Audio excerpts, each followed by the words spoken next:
Okay, here we go. This is a new series that we're going to put out for you that is essentially the 2 cups of vegetables menu ideas, and we see what we can do to actually make 2 cups of vegetables that are listed out on the OptiFast Extreme menu be something that's going to be tolerable and maybe flavorful and something to look forward to. I think it's what we found is that whilst we can only have shakes for breakfast, we can only have a shake for lunch, we can have a shake for dinner, and then we get 2 cups of vegetables. And when you hear the word 2 cups of vegetables, a lot of people say leafy vegetables, but it's not necessarily the case. When you hear that, you just automatically go to salad or in a boring salad, or vegetables that are just going to be boiled in water and you're going to have to force them down. That's not the truth. At the end of the day, when you can use some certain some herbs and spices, some sauces that are low in sugar, you can use, and you put them all into your actual tracking system, and you find all of a sudden that they don't have as many calories as you would thought. One of the key tricks to do is that you have to actually know what a cup is and how much a cup is going to be, so that you can do the effective quantity that you're supposed to have. It's very easy to go from a cup or 2 cups for your meal to 2.5 cups or 2 3/4 or 3 cups or 5 cups, and next thing you know you're eating a massive meal.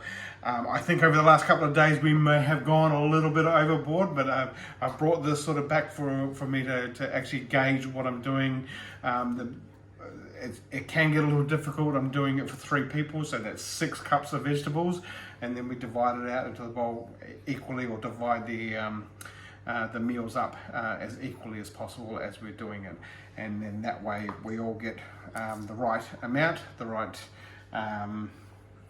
taste and flavors, and most importantly the right volume, because nobody wants to get any more or any less than anybody else. So you're kind of hungry now, so I need to get more. So looking down at what we've got now today, I'm looking at the eggplant, and we're going to actually make eggplant steaks. So I've actually cut the eggplants. There's 3 of us eating, and I've cut the eggplants into 3 steak size pieces. These essentially I believe, sort of again from the estimation, I mean, if you look at that, you can't fit it in and tell what a cup is, but if we were to chop that all up and put it in here, I think this would probably come to just under a cup.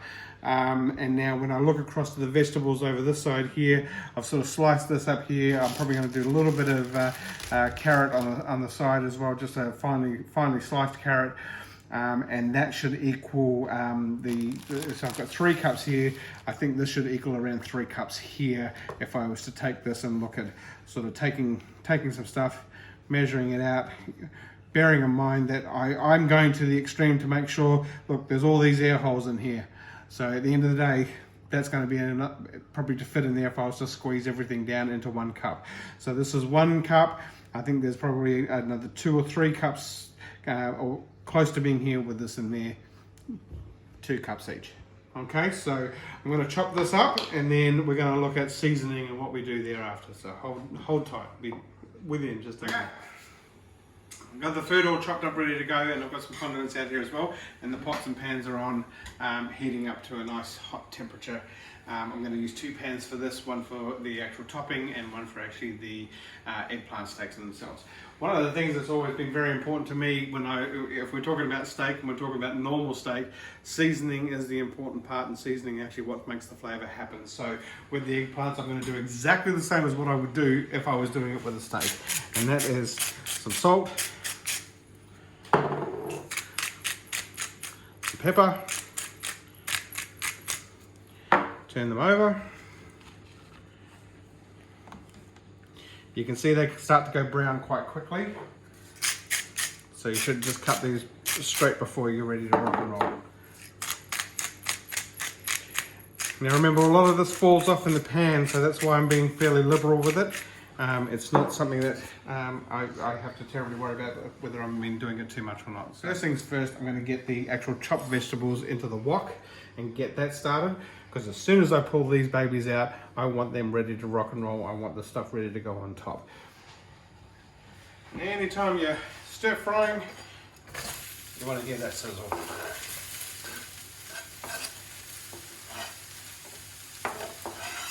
So that's straight in there.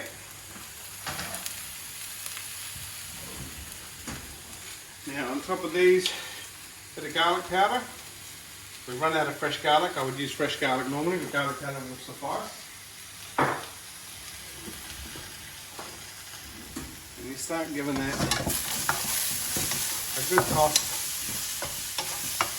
You can smell the aroma of the garlic in there. I've got enough salt and pepper on the eggplant, so I'm not going to bother salting or peppering this. I'm also going to put some sauce into it.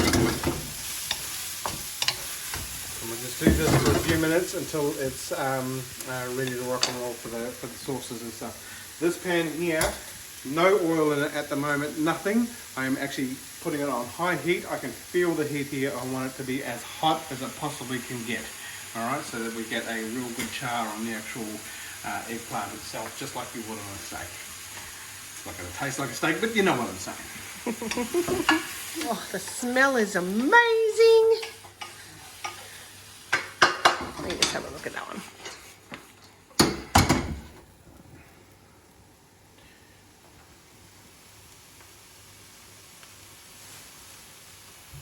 Yum!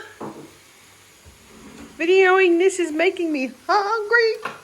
Alright, half done, so we're close to getting ready for that one. Now's the time to put the steaks on. There it is. A little bit of olive oil.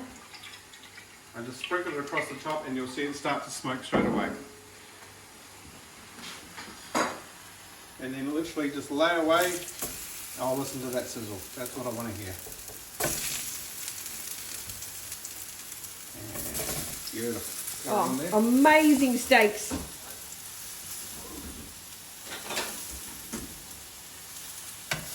Alright, while those are searing on one side, half a cup of fish sauce. Just like that. Sprinkle that through, you'll hear that start to sizzle through. And believe it or not, we're going to do a bit of basil as well. It is fake steak you smell. Yeah, you smell, honey. Yes. Delicious fake steak. A little bit of basil in there as well. We're going to know, I'm assuming if you're watching this video it turned out magnificent using both of those ingredients, because at the end of the day if it didn't, you're not going to see this.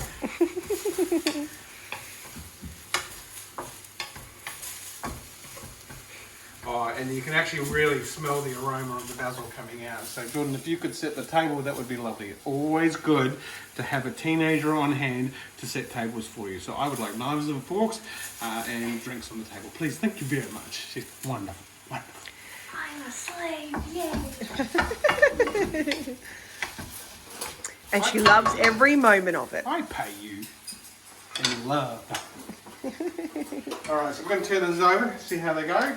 See how they're looking. It doesn't matter if you turn them over multiple times. Oh, that's pretty good. That's looking all right on that side. Look at that.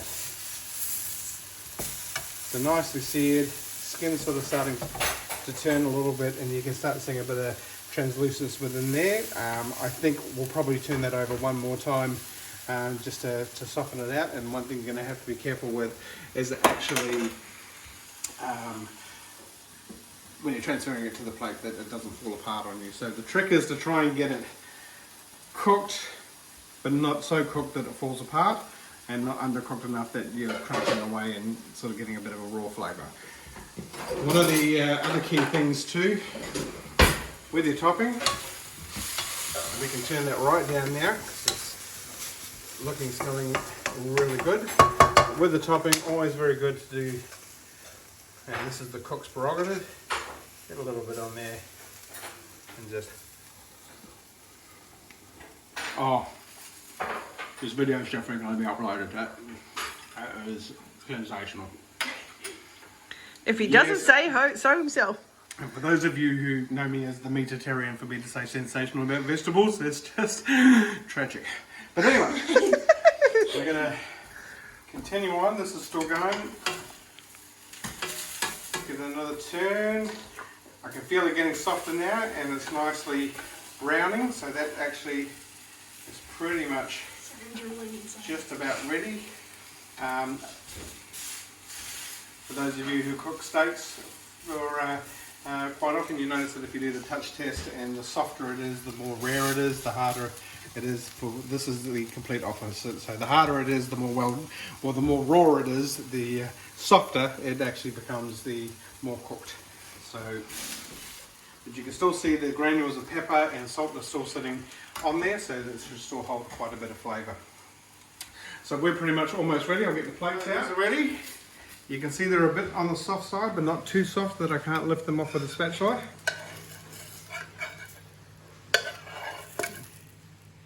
We're going to put them basically in the centre of the plate so that we can actually pretend like we're going to be full. Mind over matter. I don't mind, it don't matter. Alright, so we've got the topping that we're going to put on top there. So I'm going to use a spoon so that I can sort of evenly measure out for everybody. And just lay that on top.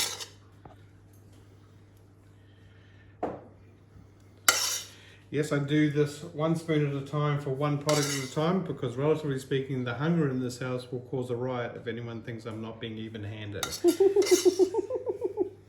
World War III. That's not the truth. As long as I get the biggest. So that would be the truth, and the truth. The truth. The truth. And the truth. And of course, when you're eating that small amount, you don't leave anything to waste. Get it all off, get it all out. Again, you can cause a riot if that doesn't happen.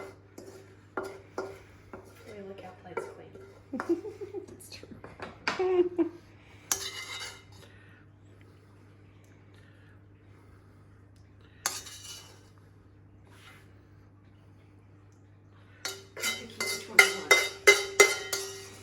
Which one, John?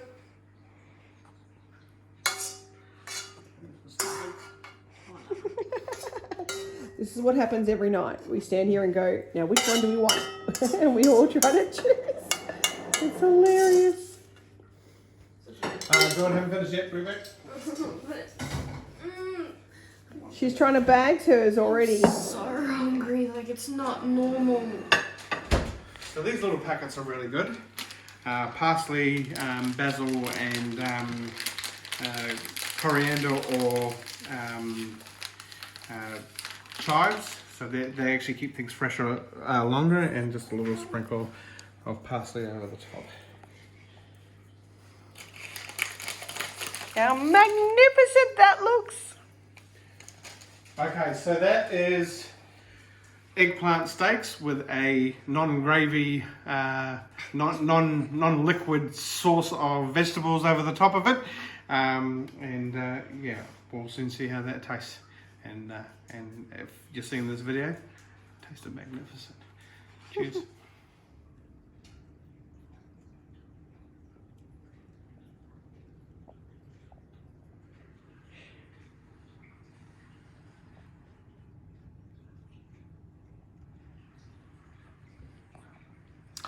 So, 2 out of 3 isn't bad. The girls loved it, absolutely thought it was magnificent, and really, really enjoyed it. I have discovered I'm not a fan of eggplant. As much as, yeah, I gave it my best shot. The texture didn't work for me, and the flavour was a little bit, I don't know, it wasn't quite my cup of tea. So you're going to take that as it will. This is about being honest and open. Some people like things, some people don't. Absolutely love the topping, and took all of that for all it was worth. And I'll have a half a carrot later on to make up my other cup. Yeah. So if you think you like eggplant, this is the recipe for you. If you don't, it won't be. And unfortunately, when it comes down to experimentation, that's how the cookie crumbles. You've got to do what you got to do. So yeah, there you go. Eggplant steaks, finito.